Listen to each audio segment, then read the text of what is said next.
신명기 30장 19절에 보면 하나님께서 모세를 통해서 뭐라고 말씀하셨냐면 너희 앞에 생명과 복과 화와 저주, 너희 앞에 생명과 복과 화와 저주를 두었노니, 너희 앞에 두었노니 너희가 그리고 너희의 자녀들이 살기 위하여 생명을 선택하라 그랬어요.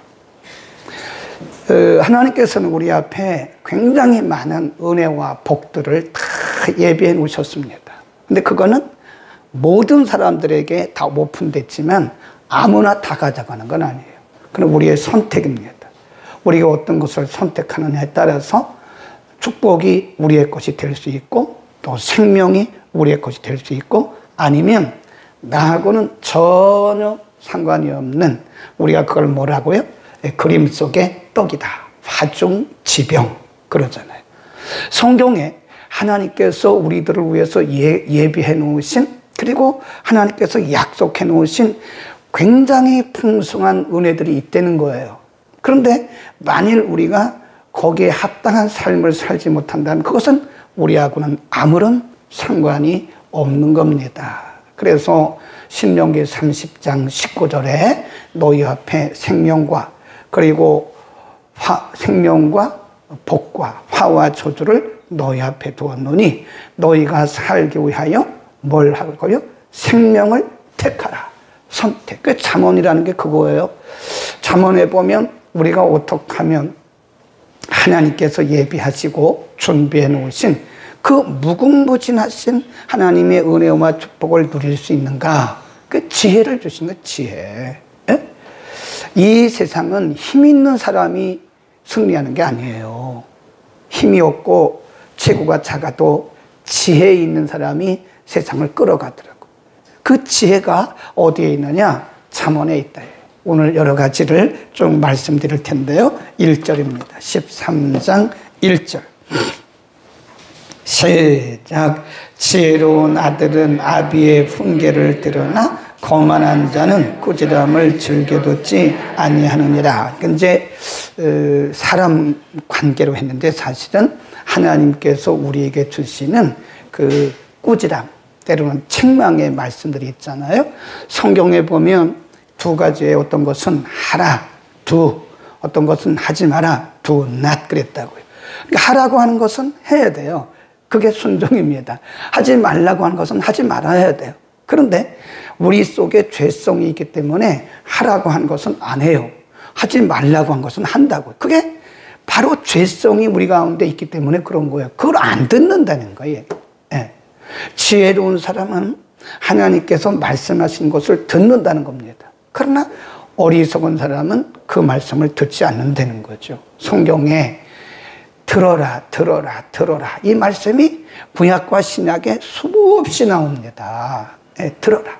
그래서 예수님도 말씀했어요. 귀는 들음으로 복이 있고 눈은 봄으로 복이 있다. 그러니까 또 우리가 요한계시록에도 보면요. 귀 있는 자는 성령이 교회들에게 하시는 말씀을 들어라. 7번이나 나와요. 송아시아 7교회에 말씀하시면서 마지막 부분에 동일하게 하신 말씀이 뭐예요? 귀 있는 자는 성령이 교회들에게 하신 말씀을 들어라. 그런 거. 하나님이 우리를 이렇게 다스려 가시는 과정에는요, 위로하실 때가 있고, 용기를 주실 때가 있고, 어떤 때는 우리를 강하게 책망하실 때가 있어요. 근데 많은 경우에 우리는 책망을 무시합니다. 성령께서 우리의 마음을 책망하실 때가 있어요. 너 그러면 안 되지. 너 그래서 되겠어? 감동을 통해서 어떤 육성을 통해서 우리의 귀에 주시는 게 아니에요. 말씀을 들을 때 우리의 마음속에 우리의 양심 속에 성령의 감동이 와요. 너 그러면 안 되잖아. 너 기도해야 되잖아. 너 예배 그렇게 드리면 안 되잖아.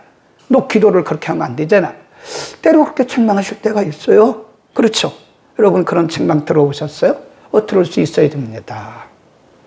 그런데 많은 경우에 우리는 그것을 우연이라고 생각하고 안 듣는 거예요. 성령의 음성인데 하나님이 우리를 책망하실 때 우리가 때로는 이 말씀 듣다가요 여러분의 양심 막 찌르는 말씀이 있어요. 거죠. 그러니까 어리석은 사람들은 그걸 사람의 말로 듣는다는 거예요. 데살로니가전서 2장에 보면 사도 바울이 데살로니가 교회를 칭찬한 것 중에 하나가 뭐죠? 내가 여러분에게 복음을 전할 때 사람의 말로 아니하고 하나님의 음성으로 들었다 그러잖아요. 그러니까 지혜로운 사람은 책망을 들을 줄 알아요. 그러나 어리석은 사람은 책망을 거부합니다.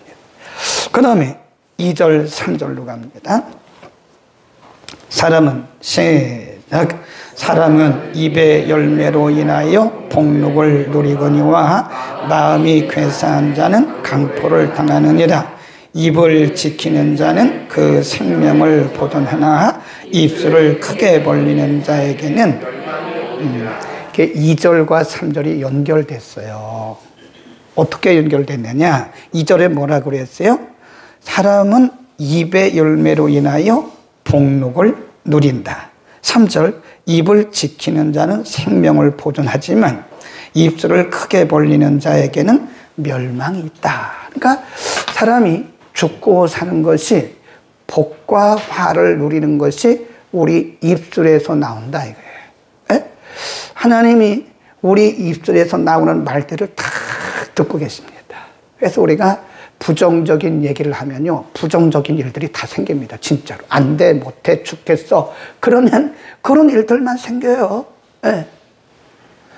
우리가 하나님을 의지하고 난 잘 될 거야.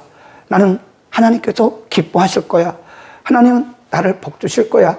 그래서 긍정적으로 우리가 성경적으로 그렇게 말을 하면 그런 일들이 와요. 근데 여기서 말씀하는 것은 말의 절제를 의미합니다. 입술을 크게 벌린다는 것은 말을 많이 한다는 거예요. 말을 많이 하는 사람들은 화를 당하지만 입술을 지킨다 그 말은 말을 절제하는 사람은 생명을 보존한다. 그러니까 사람이 살고 죽는 것이 자신의 말에 달렸다. 우리 한번 보죠. 잠언 10장 19절로 갑니다. 우리 이미 다 공부했지만 다 잊어버렸잖아요. 다시 한번 우리 점검을 합니다. 잠언 10장 19절 읽습니다. 시작. 말이 많으면 허물을 면키 어려우나 그 입술을 제어하는 자는 지혜가 있느니라. 그러니까 자기 말에 걸린다고 그랬잖아요. 사람이 말을 많이 하잖아요. 그러면 그 말에 걸려요. 제가 지금까지 많은 사람들을 경험했잖아요. 네. 교회에서도 굉장히 많은 사람들을 경험했고 학교에서도 굉장히 많은 학생들도 교수님들도 직원들도 그리고 총회 가면 총회, 노회 가면 노회, 네. 굉장히 많은 사람들을 이렇게 경험을 했는데요. 말이 많은 사람은요 꼭 그 말에 걸려요. 자기가 걸려요. 그거 희한합니다. 네. 거미 같아요. 거미가 거미 입에서요 막 거미줄을 칩니다. 막 쳐요. 나중에 보면 그 거미줄 쳐놓고 자기가 거기 걸리더라고. 똑같아. 인간의 말은 꼭 거미 입에서 나오는 거미줄하고 똑같습니다. 그러니까 여러분이 막 남을 비판하잖아요. 그럼 여러분 반드시 비판받습니다. 그 말에 걸려요. 다른 사람들을 막 이렇게 정죄하잖아요. 그 말이 내게 돌아와. 근데 누군가에게 내가 정죄를 당해요. 반대로 내가 누군가를 축복하고 이해하고 용기를 주잖아요. 그럼 나도 그 축복에 걸리는 거예요. 나도. 에? 그러니까 우리가요 말을 많이 하지 마세요. 꼭 할 말은 해야 되죠. 그러나 필요 이상으로 많은 말을 하다 보면 반드시 그 말에 걸리게 되어 있어요. 그래서 절제가 필요합니다. 믿는 사람들은 절제가 필요해요. 그리고 우리가 누구에게 내가 이 말을 저 사람에게 해야 되나 말아야 되나 그것도 절제해야 됩니다. 아무리 하고 싶어도 우리가 다른 사람들에게 은혜가 안 되는 말은 하지 마세요. 덕이 되지 않는 말은 하지 마세요. 왜냐하면 그 입술의 복록으로 인해서 내가 풍족하게 되기도 하고 내가 해를 당할 수도 있다는 겁니다. 그래서 우리 믿는 사람들에게는요 언어의 절제가 반드시 필요합니다.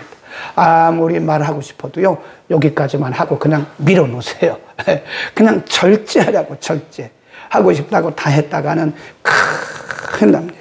그 다음 12장. 12장 13절, 18절 이렇게 두 개 읽습니다. 12장 13절. 악인의 시작. 악인의 입술은 허물을 인하여 그물에 걸려도 의인은 환난에서 거는. 그죠? 제 말이 아니죠? 여기 그물에 걸린다는 말이 있잖아요. 악인들은 자기가 한 그 말에 그물에 걸리듯이 걸리게 돼 있다는 거예요. 그러니까 제가 지난주에도 우리가 이 부분을 공부했는데, 그래서 우리는요, 항상 신앙적인 말, 은혜를 끼치는 말만 해야 돼요. 다른 사람 얘기할 때도요, 좋은 말만 하세요. 좋은 말만. 아멘. 그래서 우리 공동체가 서로 간에 좋은 말만 하고, 용기를 주는 말 하고, 그 다음에 안 좋은 말은 쏙 밀어놓고 기도하면 돼요. 네. 하나님이 보게 하신 것은요, 그것도 은사더라고요. 어떤 사람은 못 보는데 어떤 사람은 그걸 봐요. 하나님이 그걸 보게 하신 것은 그거를 꼬집어가지고 말하라고 그런 게 아니라고. 어떤 분은 이래요. 이건 내가 말해야 된다고. 아이고, 내가 말 안 해도요, 하나님이 다 하십니다. 뭘 내가 그 얘기를 합니까? 괜히 그 얘기를 왜 내가 해요? 왜 악역을 하냐고요? 가만히 계세요. 그러면 하나님께서 성령으로 하시든 깨닫게 하시든 하나님이 하신다고요. 네, 그래서 우리는 이제부터는 좋은 말만 좋아요. 우리는 은혜로운 말만 합시다. 아멘. 은혜로운 말, 사람을 살리는 말, 복된 말을 하자 이겁니다. 4절, 13장 4절. 시작. 게으른 자는 마음으로 원하여도 얻지 못하나니 부지런한 자의 마음은 풍족함을 얻느니라. 이게요, 물론 우리가 부지런하다고 해서 다 성공하는 건 아닙니다. 그러나 하나님도 게으른 자보다는 부지런한 자에게 은혜를 주세요. 확실히. 네. 확실히 부지런한 자에게 하나님이 할 수 있는 능력을 주시고 할 수 있게 하시고 채워주시지, 멀쩡하게 그냥 하늘만 쳐다보고 앉아가지고 잘 되겠지 하고 요행을 바라는 그런 것은 저거 볼 때 기독교적 성경적 신앙이 아닙니다. 우리가 하나님 앞에 축복을 받을 때도 보면 축복받는 사람들은요, 기도의 단을 쌓아요. 2시간 기도하는 사람하고 30분 기도하는 사람하고는 이 퀄리티가 틀린 거예요. 어떻게 똑같겠습니까?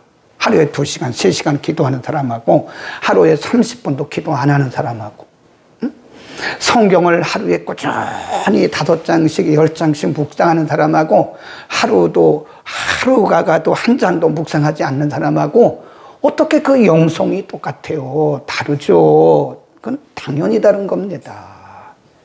우리가 사업을 해도요, 열심히 해야 됩니다. 기도만 하고 가만히 있는다고 떨어지는 게 아니에요. 그건 성경적이지 않아요. 기도도 하고 열심히 가서 또 기도하고 예배드리고 그러더라고요.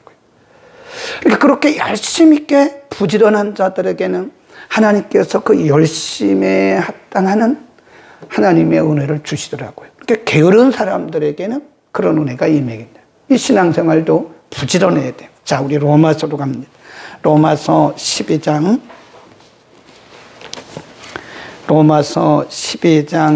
11절에 보면 성경은 신앙의 부지런함을 말씀하고 신앙의 게으름을 또 말씀하고 있죠. 12장 11절 시작. 부지런하여 게으르지 말고 열심을 품고 주를 섬기라 그러잖아요. 우리가 주님을 섬기는 거, 기도하고 예배하고 섬기는 것도 열심을 품고 게으르지 말라. 게으른 건 죄라니까요. 열심을 품고 하라. 열심을 품고. 그 다음에 또 넘어갑니다. 쭉 가서 히브리서 6장. 히브리서 6장에 보면 11절, 12절에 보면 6장 11절, 12절 시작. 우리가 간절히 원하는 것은 너희 각 사람이 동일한 부지런을 나타내어 끝까지 소망의 풍성함에 이르러 게으르지 아니하고 믿음과 오래 참음으로 말미암아 약속을 기업으로 아들을 본받게 하려 함이라. 거기 보면 11절에 보면 부지런을 나타내요. 12절 게으르지 아니하고 그러잖아요. 게으른 것은 죄입니다. 게으르지 말라는 거예요. 분명히 부지런을 말씀합니다. 하나만 더 찾겠습니다. 요한계시록 2장 3절에 보면 소아시아 7교회 중에서 첫 번째 교회가 에베소 교회거든요. 요한계시록 2장 3절. 에베소 교회인데 하나님께서 그 부활하신 예수님이 교회에 나타나셔서 그 교회들마다 장점과 단점을 말씀하세요. 그 장점은 칭찬하시고 단점은 책망하시잖아요. 그래서 에베소 교회의 장점이 뭐냐? 2장 3절 시작. 또 내가 참고 내 이름을 위하여 견디고 그렇죠. 게으르지 아니한 것을 내가 알고 있다. 에베소 교회 성도들에게 에베소 교회에게 예수님이 하신 말씀이요. 너희가 게으르지 아니하고 열심히 나를 섬긴 것을 내가 알고 있다라고 칭찬하고 있는 거예요. 교회도 게으르면 안 돼요. 우리가 주를 위해서 할 수 있는 한 모든 것들을 다 해야 됩니다. 복음의 진보를 위해서 하나님의 영광을 위해서 우리가 할 수 있는 한 우리는 모든 것을 다 할 수 있어야 돼요. 그게 부지런을 나타내는 거예요. 할 수 있는데도 안 하고 가만히 있으면 편하기는 하죠. 근데 그거 게으른 거예요. 하나님은 우리가 편하게 사는 것이 아니라 평안하게 사는 것을 원하시죠. 평안과 편안은 틀려요. 평안한 것은 하나님이 위에서 주시는 것이고 편안한 것은 게으를 때 오는 거예요. 게으르면 얼마든지 편안하죠. 아무것도 안 하면 교회가 편안하죠. 여러분이 아무것도 안 하면 편하죠. 잠자고 그냥 놀러 다니고. 네. 그러나 하나님은 그렇게 게으르게 사는 것을 원치 않는다. 그 다음 6절로 갑니다. 13장 6절 시작. 의인은 행실이 정직한 자를 보호하고 악은 죄인을 많게 하느니라. 의인은 행실이 정직한 자를 보호하고 악은 죄인을 패망케 한다. 이 말씀은 무슨 얘기냐면요. 하나님은 반드시 의인의 편을 들어주신다는 겁니다. 우리가 이제 사자성어 중에 그 있잖아요. 사필귀정. 사필귀정. 우리가 어떤 때 보면 악이 득세를 합니다. 악인이 득세를 해요. 그래서 시편 73편이나 37편에 보면 시편 기자조차도 굉장히 절망했어요. 왜냐하면 악인들이 득세를 하니까.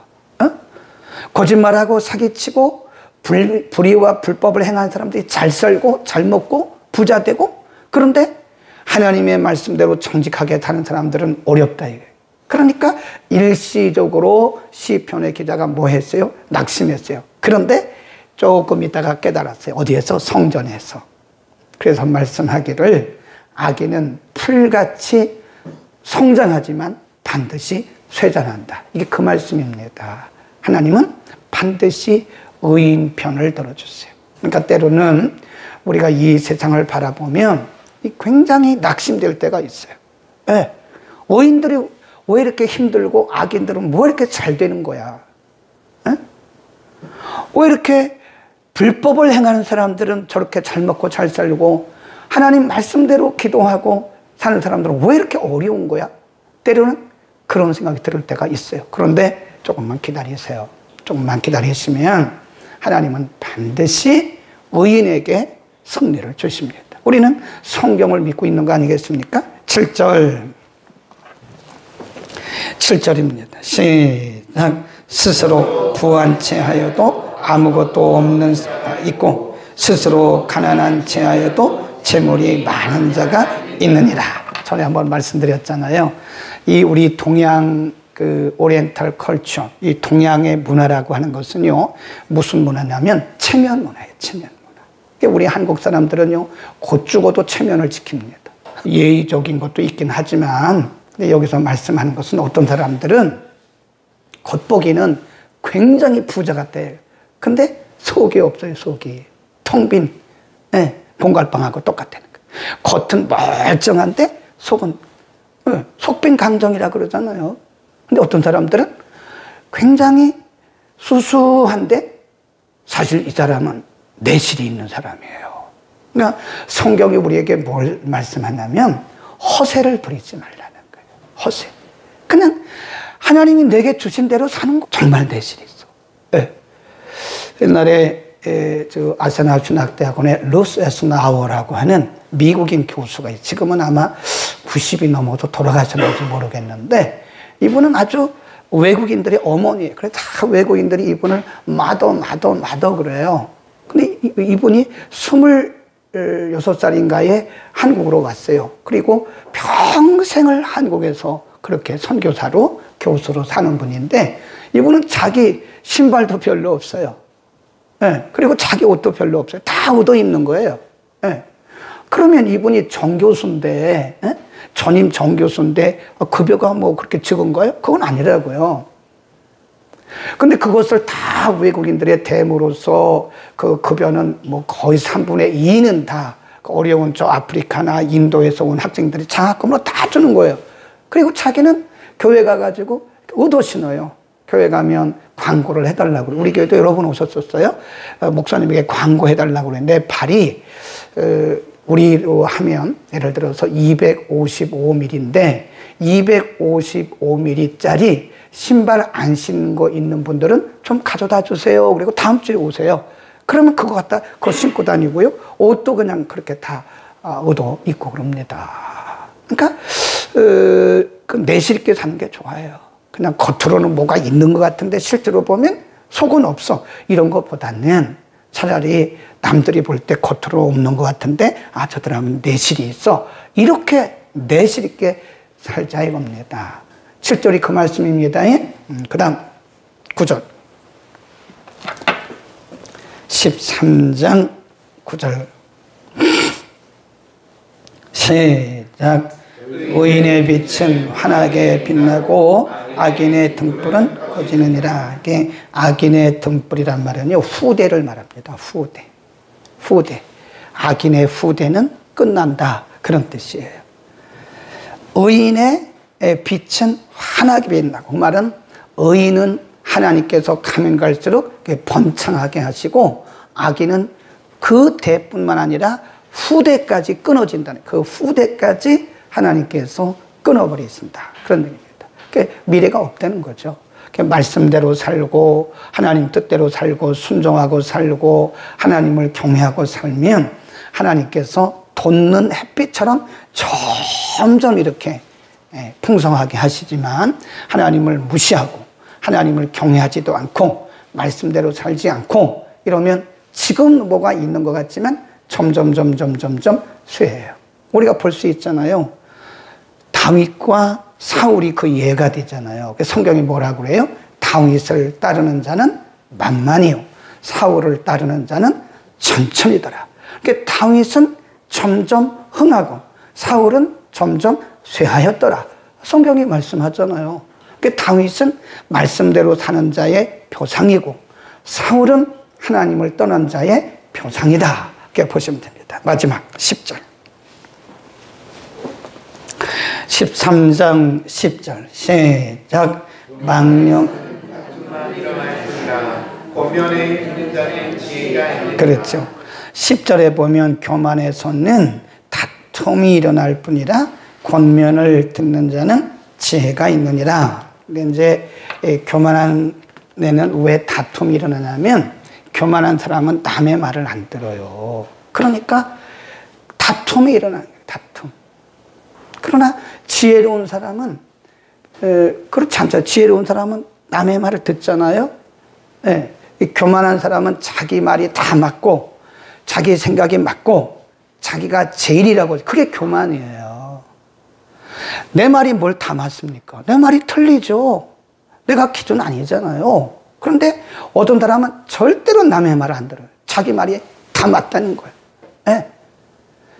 내 생각이 맞고 내 말이 맞고 내가 기준이고 다른 사람 말은 안 돼. 이것은요, 교만 중에 교만입니다. 그래도 보면 남의 말을 안 듣는 교만한 사람들은 목이 곧아요. 굉장히 목이 곧습니다. 킁 이래요. 다른 사람이 말을 하면 들어야 될 거 아니에요. 내 말이 100% 맞는 거 아니잖아요. 근데 교만해가지고 다른 사람 말을 안 돼. 근데 요즘 사람들이요, 가면 갈수록 교만해져요. 어른이고 애들도 교만해집니다. 애들도요, 안 들어요. 말을 안 들어요. 네. 부모의 말도 안 듣지만 다른 사람의 말도 안 들어요. 그러니까 이 시대가 점점 가면 갈수록, 제가 보니까 20대, 30대, 40대 이런 분들이요, 사실 앞으로 우리나라를 이끌어갈 분들이거든요. 다음 세대예요. 그런데 이렇게 보면 남의 말 잘 안 듣습니다. 자기 주장들이 굉장히 강합니다. 네. 이렇게 교회에서도 보면 요 젊은 층들이, 우리 교회 빼고 다른 교회 보면요, 이 젊은 층들이 자기 주장이 굉장히 강해요. 자기 주장을 굽힐 줄을 몰라요. 내가 맞다고 생각하는 거예요. 이게 굉장히 위험한 발상. 네. 근데 가만히 보니까, 제가 성경을 찾아보니까요, 고린도전서 13장이 무슨 장이죠? 사랑장이잖아요. 근데 사랑을 얘기하면서 쭉 사랑의 속성을 얘기하면서, 사랑은 뭐 하지 않는데요? 교만하지 않으며. 그러니까 우리가 교만하다는 것은 사랑이 없다는 증거예요. 남의 말을 듣지 않는다는 것은 사랑이 없다는 증거예요.